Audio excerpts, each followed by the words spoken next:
นี่แหละพี่น้องอ่ะเดี๋ยวประตูนสิคนลงไปเอาลำเลียงไว้ก่อน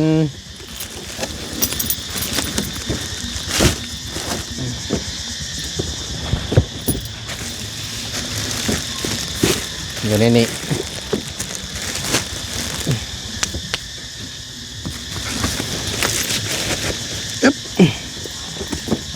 นี่แหละอันนี้ก่อนก็ได้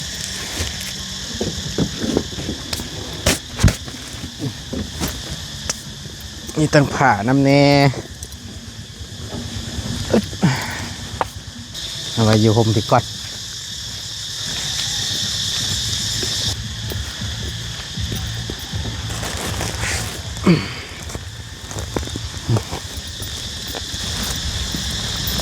นี่คือจังว่าปูมีปูแท้ตัวนี้รถมีอย่างแน่ในส่วนใดมีหม้อกระทะถ้วยโหลนึงจานโหลนึงอันนี้เพิ่นเอิ้นหยังบวงปืดฮะบวงปืดบวงปืดเลยแต่ว่าบ้านนายเอิ้นจ้องอันนี้ตักแข็งอันนี้บวง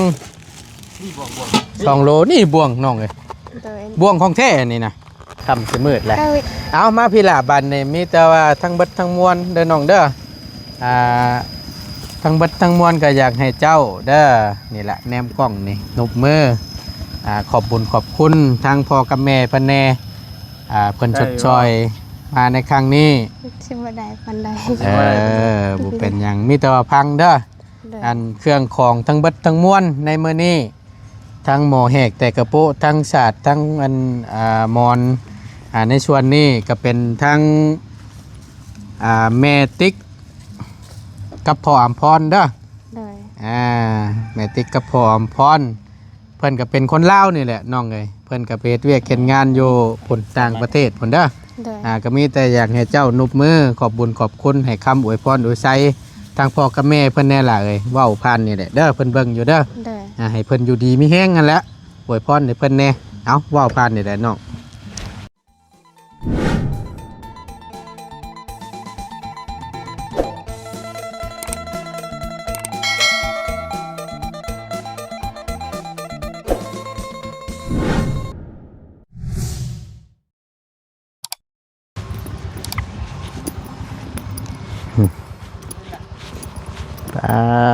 จุเอากะเกียมไว้เนาะถือว่าเอาเลยยังบ่ทันได้เน้นบ่ โอ้ยยกเยกอยู่พี่น้องเลยเอาเป็นพวกไม้เส้นไม้ยังเนาะไม้กลมนี่แหละตัดมาแต่ปลาแต่รอนพอดีกะเกียมไว้สิเฮ็ดลักเฮ็ดทั่วเฮ็ดยังอ้อมน้ำคอกไว้เนาะกะยันงัวควายเข้ามามาสียามันฮักเฮ็ดไว้นั่นนี่ก็โอเคแล้วล่ะพี่น้องแต่ว่าเฮ็ดกวางกูนี่ก็คักอยู่เพราะว่าไว้ปลูกผักปลูกหญ้านะเนาะเอาพี่น้องทั้งบ่ตูนได้เข้ามาฮอดเฮือนน้องพรเป็นทีเรียบร้อยเนาะณตอนนี้พี่น้องก็เข้ามาฮอดกระช่วงค่ำๆแน่เนาะขนาดนี้ก็เป็นเวลา2 โมงครึ่งสิเข้า3 โมงแล้วพี่น้องป้าโตถือว่าไก่พอสมควรเนาะเอาก่อนอื่นพี่น้องเอ้ยกราบสบายดีและสวัสดีเด้อพี่น้องสบายดีปัดสุขูสู่คนบ่ว่าสิอยู่ในและกระต่างประเทศก็ยินดีต้อนรับเข้าสู่ช่องประธานป้อง Channel คือเก่าเนาะพี่น้องเนาะกะผู้ดีสิเข้ามาทั้งน้องพรเพิ่นก่อนมื้อนี้ก็เป็นอีกมื้อนึงพี่น้องได้ยินเสียงรถไถแตกต่ำๆอยู่ทางอันฝั่งตรงข้ามก็ได้ไถหุดในหุดหน้าแล้วบาดนี้เนาะโอ้หมอจอจันเข้ามาแหละจังหน่อยตกมีอีกวันนี้ยันได้ลำให้ลำหน้าอยู่เนาะนี่อย่างนี้บาดนี้ป้อนผู้นึงจะตีนบอกเอาทางว่าเป็นยังไงเป็นผีเอาเป็นพงจังว่าถ้าเคยเป็นผีเป็นพงบาดนี้สบายดีเป็นยังไผเป็นยังบ่ดิโดย ยสำบายดีเด้อน้องเด้อสำบายดีเจ้า เป็นโพง สำบายดีเด้อ เบิ่งสินะเพิ่นนอนอยู่เฮือนบ่ ฮะ นอนบอกเขาอยู่มื้อน่ะ บ่เอ้ยเป็นหยังน้องอันพรคำนะ เป็นโพง ไปแม่บ่ดีไปเบิ่งดูฮะ ไปเบิ่งคุณถ่าเด้อ โดยเป็นแล้วใดแน่เนาะ เป็นจะได้น่ะโอ้ย สร้างเป็นแท้เอาพี่น้องเอ้ยจังได๋คือจะว่างุมเท้าอยู่บ่ยาว ฮะไปเอาอันหมากกันเพิ่นเรียกว่าหยังหมากเขียบน้ำมาแต่ไสอันนี้ ซื้อมากันบ่ ฮะ เดี๋ยวก็ซื้อกัน เอ้ยมันคนละแบบละม่วนกันนั่นนี่น่ะทุเรียนบ่นี่ สวัสดีอ่ะ ขึ้น บายนี่สิกินน้ำ เนาะหมากน้อยเด้ยน้องพรกินบ่น้องฮะ นิน เอาแล้วเฮ็งตึกใจบ่ยาวบาดนี้บ่เคยกินจังเทื่อบ่แล้วก็บ่มักพร้อมบ่บ่ว่าเฮ้ยเพิ่นว่าแซ่บได้ 80,000 อ่า เพิ่นซื้อกินอยู่ เพิ่นว่าแซ่บได้หมึกทุเรียนเนี่ยทุเรียนหมอนทองจ้ำ บ่ แม่นลองดูหามีดมาเป็นน้อง บ่ได้นะ ฮะสุกขักคือเมียดิ สิเอารถติ ชีกเงาอันนี้กระโพดเห็นว่าก็ได้ บ่ ลองดู กินมันก็เหม็นเลย มันหมิ่น เด้อ บ่ดีบ่มักว่าจะ โอ้ยทั้งแล้วแล้วข่อย ฮะ เราเคยกินเลย บ่เป็นอะไร ห้อนท้องบุดๆแล้วกินอยู่เซฟโปนตอน บ่อยู่ เตียงไว้พาเจ้ากิน หูยเดืองคักจังเลยเนาะก่อนถือกินก็สิเป็นลมเลยเอาดีเลยก่อนก็บ่ได้กินเลยชื่อก็ชื่อเมื่อยเมีย ลูก เมื่อยลูกให้เมียก่อยชื่อนะ ลูกชายข่อยก็บ่ได้กินอ่ะ บ่ คือ เงาท่านใหญ่ๆเนาะ บ้านบ่คือ บ่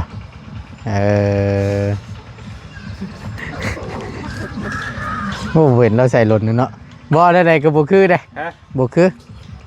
มันต้องน้อยๆของลูกชายข่อยพุ่นตัวนั้นน่ะเข้ากันดีน่ะอยู่เฮือนบ่ยาว ไม่ข่อยว่า ฮะอยู่เฮือนเด้ ใส่กับมาใส่ก็ว่าตอนบุญใหญ่อีกนี่ บ่ได้ใส่ดีก็ไม่นี่น่ะคักอยู่บ่ได้อันนั้นประจับของลูกชายก็มันนี่ หลอดข่อยคนนึงเด้ คักก็ดีที่บ่ดิ คือแกจีนตะกี้จีนเนาะ บ่คือได้เบิดนั่น ข่อยบ่ได้ โอ้ยเนาะบัดเพิ่นสิเว้าจักคู่น่ะบ่ยังจักคู่น่ะ น่าสิมีที่ บ่ก็คุ้มอยู่ดอกหมาก80 90พันนึง ได้ เนาะ ข้าวกินยัง โอ้ยบ่เพื่อพี่น้องเพิ่นอยากนำสาวบ่ยาวชื่อมาสู่น้องพรกินว่าซั่นว่าบ่กินซับมินเราอ่ะ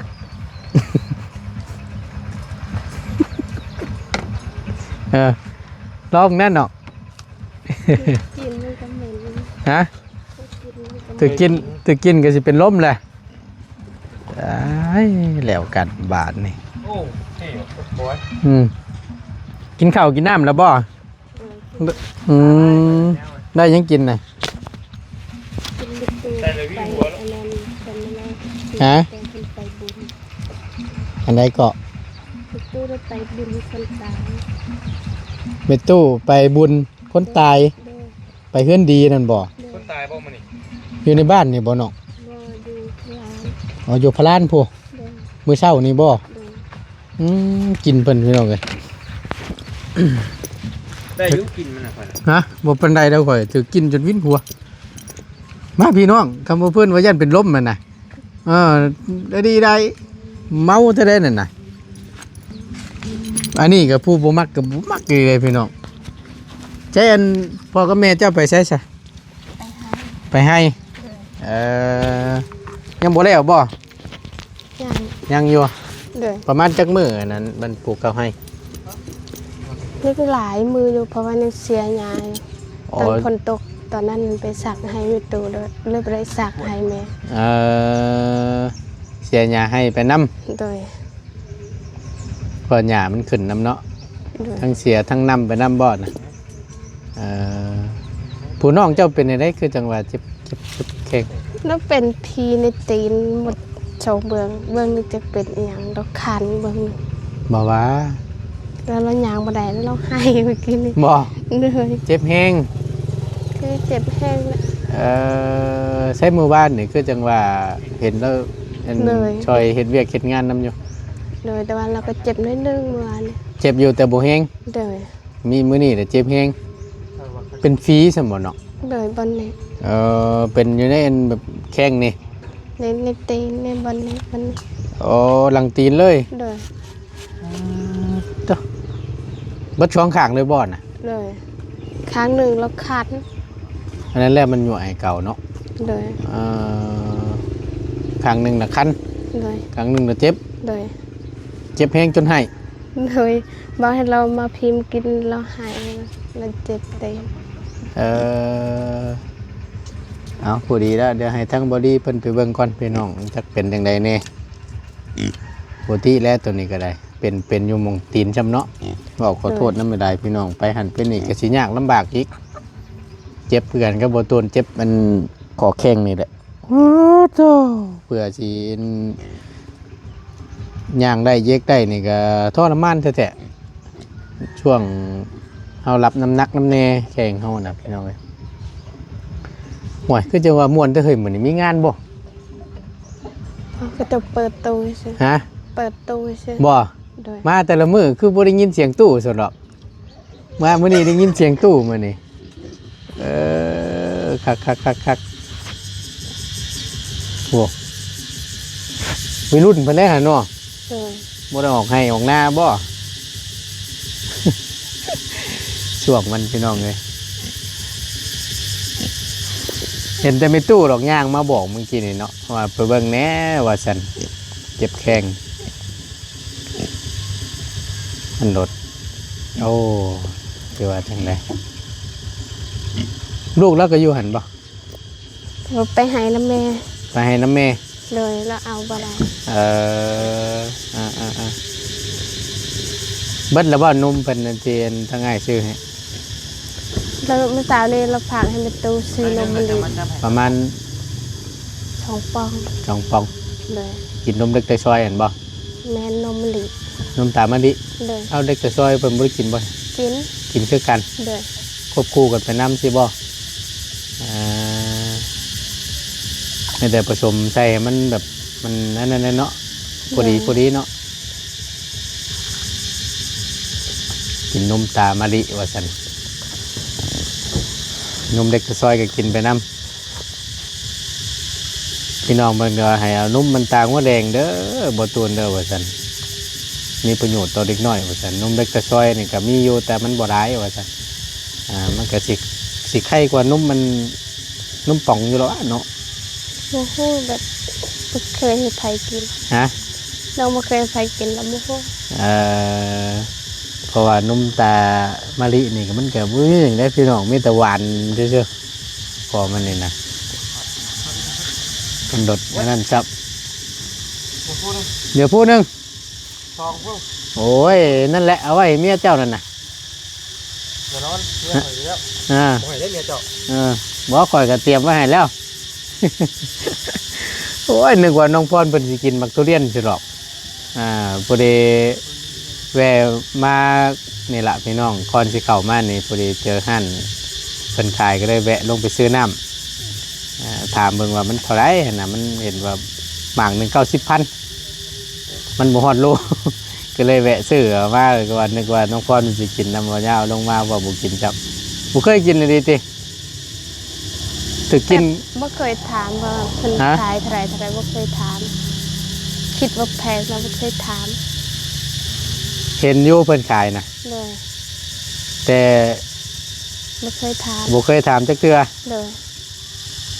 แบบยานแพง อย่ามันแพง เลย ก็เลยตัดปัญหาไปเลยบ่ถามบ่หยังเลย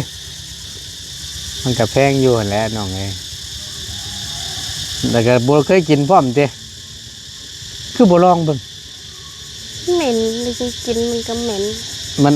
อาจสิหมิ่นแต่กินไม่ได้ซื่อแต่กินแล้วมันหอมมันก็มีได้ พวกนั้นไม่เคยกิน บ่ลองเบิ่ง แซ่บได้เขาอ่ะแต่ไอ้นี่ก็บ่เคยเกิด ชื่อนะชื่อได้อยู่พี่น้องชื่อไม่ให้นี่แหละให้ลูกให้เมียนี่แหละได้อยู่แต่ว่าเจ้าของกินนี่บ่มันหมิ่นคือว่าแหละจนเป็นวินได้นะบางเทื่อนั่นนะ ไปตำแดดให้ยักษ์หัก อ่ะถือกินเพิ่นน่ะนะหากแต่ว่าเขาว่ามินแตะกินบัดกินละวานมันตามที่ผู้ใดเคยกินนะทางง่ายก็คือกันบ่เคยกินจักเทื่อก็มันนี่เอาพอดีพี่น้องทางประตูนเข้ามามื้อนี้เนาะก็สิมีเครื่องของมาให้อยู่จัดชุดใหญ่ให้เลยแหละมื้อนี้ครั้งแรกว่าซั่นซะเนาะ หลายเทื่ออยู่ ฮะ หลายเทื่ออยู่ ได้เทื่ออยู่บ่ เด้อ แต่ว่ามาชุดนี้ใหญ่ได้ครบอยู่ได้ไปบ่ว่าลายใหญ่ห้างพี่น้องเลยมาพี่น้องมาพอดีทั้งประตูนก็เป็นเกียรติพี่น้องเลยก็ถือว่าได้เป็นสะพานบุญให้กับทางพ่อเพิ่นอีกรอบหนึงเนาะนี่แหละอึ๊บมาบาทนี้เอาทั้งไอ้หาจับกล้องให้อ้ายนี่เด้อ เด้อ โอเคนี่แหละพี่น้องเดี๋ยวประตูนสิคนลงไปเอาลำเลียงไว้ก่อน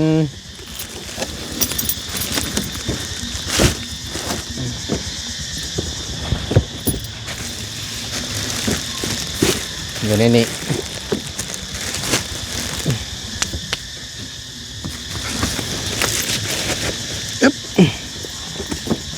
นี่แหละอันนี้ก่อนก็ได้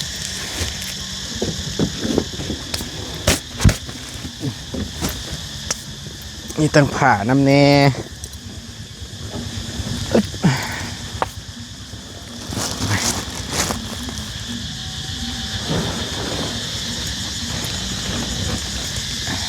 มาไว้ที่ก็ได้น้องเลยมาไว้อยู่ห่มที่ก่อน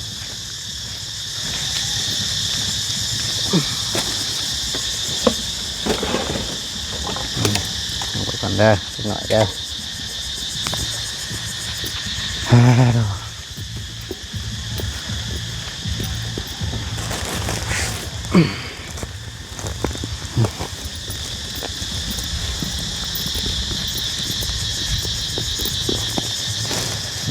เอาไว้ก่อนเดี๋ยว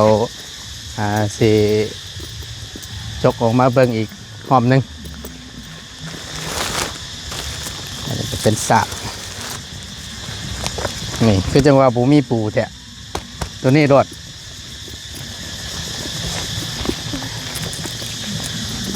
เกี่ยมไว้ให้พอดีหาทั้งบอดี้เนาะบอดี้เข้ามาก็ได้เอาซื้อเครื่องเข้ามาทำกันเลยอันนี้เป็นผ้าพี่น้องเนาะเป็นผ้าบริเวณว่าผ้าเก่าเลยเป็นผ้าใหม่แค่ว่าทั้งเอื้อยกับไม้เราอันถุงมันขาดซื่อผ้าไหมนี่แหละเราทั้งเอื้อยกับไม้เราก็ว่าผู้นี่แหละทั้งเจ้าของห้านบอตูนซื้อเครื่องน้ำนี่แหละพี่น้องเราก็ว่าเอาจังสั้นแหละอ้ายกระเบื้อยทำบุญน้ำในเด้อว่าสันผ่าซองพื้นทั้งอ้ายเราอันทำบุญน้ำก็ได้พี่น้องเลยสาธุอนุโมทนาบุญน้ำเด้อพี่น้องเด้อเนาะไปมาพี่ก่อนเดี๋ยวทั้งบอตูนจะอธิบายให้ฟังมีอย่างแน่ในส่วนใดโอเคป้าห่อนแท้ๆมื้อนี้ก็ได้เป็นอีกมื้อหนึงพี่น้องอากาศอบอ้าวแห้งมาบัดนี้โอเคหลายอยู่พี่น้องเนาะแบงโอเคพี่น้องไอ้บ่ตูนตั้งกล้องอาสิไกลแน่นิดนึงเบิ่งมาเบิ่งน้ำกันบัดนี้ฮะเรียบร้อยแล้วบ่เนี่ยบาเรากับเบิ่งกล้องให้หน่อยเด้อยันว่ามันนั่นเด้อ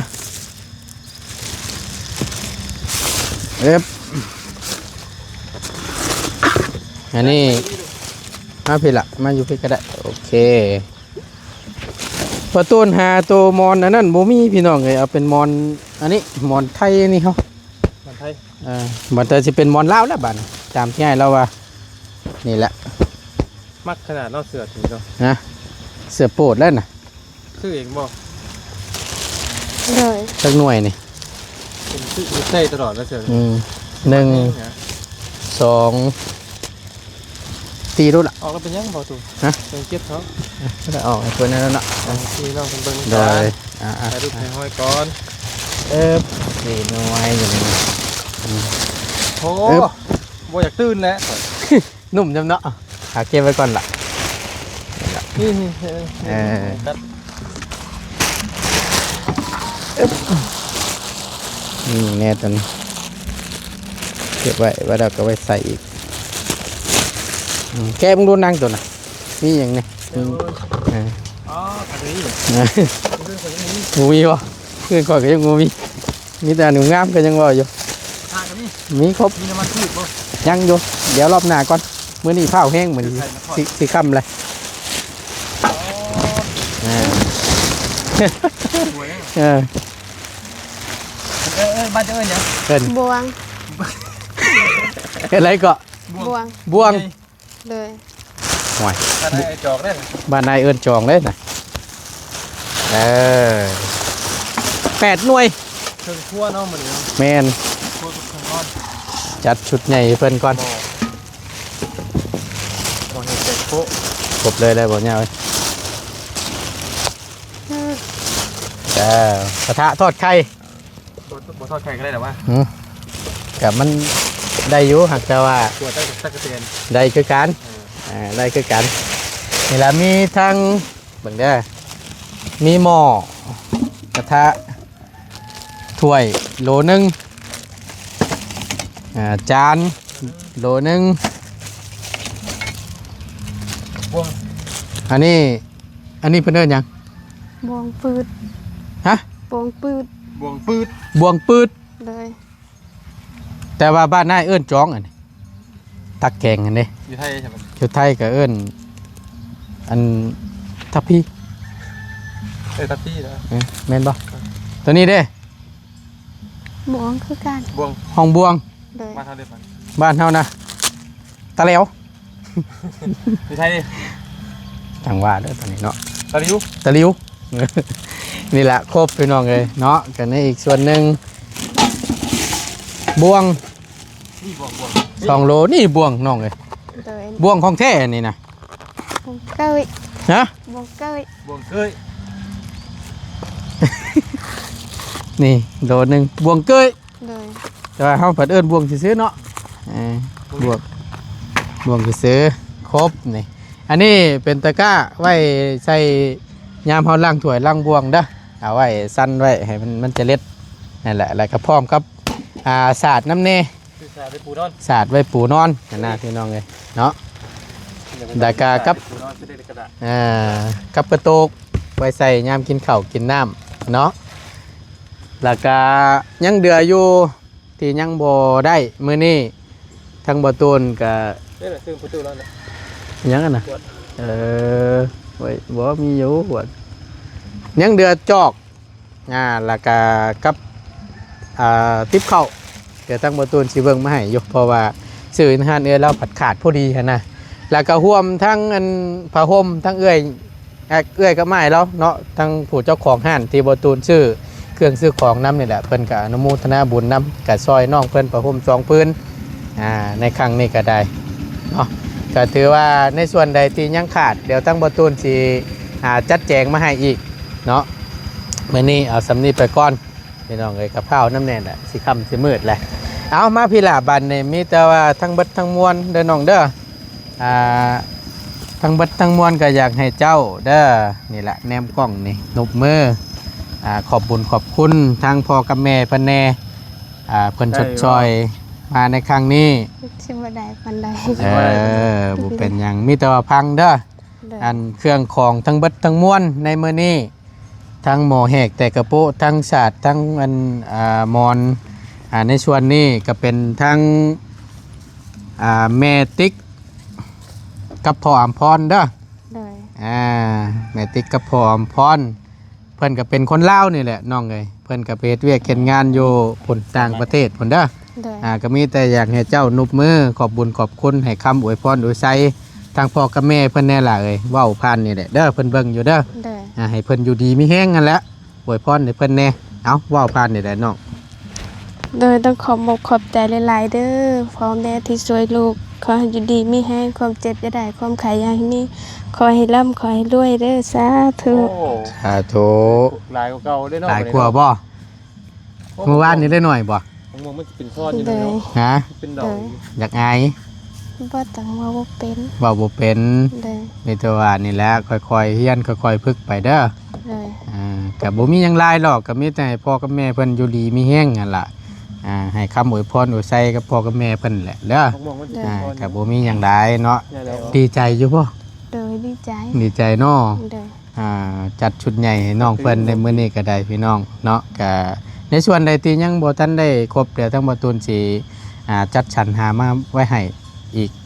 รอบหนึงเนาะ โดย เป็นเพื่อนท่านแล้วท่านหลายหลายอยู่ประตูเนี่ย โดยเอาก็เดี๋ยวจังค่อยว่ากันเนาะเรื่องเงินเรื่องชานมีข่าวดีจังใดเดี๋ยวสิมาแจ้งอีกเทื่อนึงณตอนนี้เอาชุดนี้ไปก่อนเนาะพอได้ใส่ได้สวยเนาะ โดยทั้งนี้ก็ดีใจแล้ว สำนี้ก็ดีใจแล้ว นั่นแหละที่นอนหมอนมุ้งผ้าห่มมันยังหมอนในคงสิคู่กันอยู่หรอกเนาะ โดย 7-8 หน่วยโพ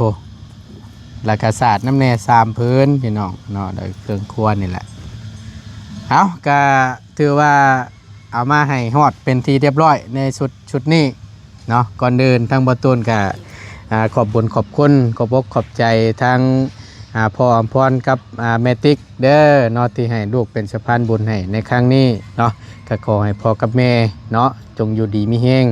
ความเจ็บจะสู้ได้ความไข่จะสู้มีปรารถนาสิ่งใดขอสมคำมุ่งมั่นลังปรารถนาเด้อว่าเสียธุรกิจการงานใดๆก็ขอให้ประสบผลสำเร็จในหน้าที่การงานนั้นๆตลอดปีและตลอดไปขอให้อายุมั่นขวัญยืนอยู่ดีมีแฮงเด้อแม่เด้อผมพบผมพัวดำลำได้ด้วยสาธุเด้อเนาะเอาก็ขอบอกขอบใจทั้งเอ้ยใหญ่ใจดีเนาะทางเจ้าของห้านนี่แหละตักกับนันว่าสิว่าจังใดเอ้ยกับไม้เพิ่นบ่ฮู้ว่าชื่อหยังทั้งบ่ตูนก็ลืมถามชื่อก็ขอบอกขอบใจเนาะขอบคุญขอบคุณในหลายๆที่มีน้ำจิตน้ำใจเนาะสดชอยมาหรือว่าซอยกันทำบุญมาประห่ม2พื้นแล้วก็เครื่องคองนี่ก็ทั้งอ้ายเราก็ลดให้เป็นพิเศษพี่น้องเนาะก็ขอให้ค้าขายง่ายมืดจังใดก็ขอให้ลำได้รวยเฮงๆปังๆได้เด้อเนาะเอาบุญเอากุศลน้ำกันในครั้งนี้สาธุเด้อเนาะใต้บ้านนี้บ่ว่าลายยายห้างเอา ไปแล้วบ้านนี้จบเลยเด้ ได้ ล่ำลาแล้วบ้านนี้เด้อขอบบุญขอบคุณหลายๆพี่น้อง FC ที่เข้ามาเบิ่งและติดตามรับชมคลิปเนาะและเข้ามาเป็นกำลังแห่งใจให้กับบ่ตูนและทีมงานโดยตลอดมาสำหรับคลิปนี้บ่ตูนจบลงไว้เพียงชำนี้ก่อนเจอกันคลิปหน้าพี่น้องสำบายดีเด้อพี่น้องเด้อไปบ้านนี้ไปได้บ่ยาวเอ้ยเสียงเพลงซ้ำโอเคพี่น้องเนาะก็ได้มอบเครื่องมอบของให้เป็นที่เรียบร้อยก็ครบในเซตนี้เนาะทั้งเบิดทั้งมวลทั้งบตูนซื้อไปนะก็เบิดไปอยู่1,350,000 กีบพี่น้องเนาะแต่บตูนก็ดื้อมาวินน้ำทั้งห้านอ้ายเพิ่นเนาะก็เบิดไป1,350,000ขอบคุณหลายๆเนาะอยู่ดีมีแฮงพี่น้อง